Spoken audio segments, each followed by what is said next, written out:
When you connect a compatible phone to the system, its Phonebook entries will begin transferring to the vehicle automatically. The transfer time varies by phone model and depends on the size of the handset Phonebook. Once the entire Phonebook is transferred, the Phonebook key on the phone main menu screen will become active. Touch it to view the entries in the Phonebook, and then touch an entry to dial. The Quick Dial feature allows you to save up to 20 Phonebook entries as favorites for easy access. To set a number as a Quick Dial entry, touch Phone on the launch bar, touch Quick Dial, touch Edit, touch Add New, then choose a method for entering the phone number. You can enter a number by using the call history, the Phonebook, or by entering it on the touchscreen. Depending on your cell phone, the system may automatically download your entire Phonebook to the vehicle's Bluetooth system.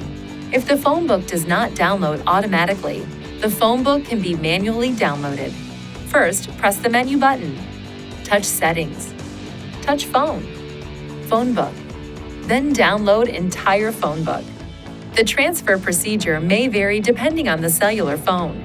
See your cellular phone manufacturer's owner's manual for details. Please see your Nissan Connect Owner's Manual for important safety information, system limitations, and additional operating and feature information.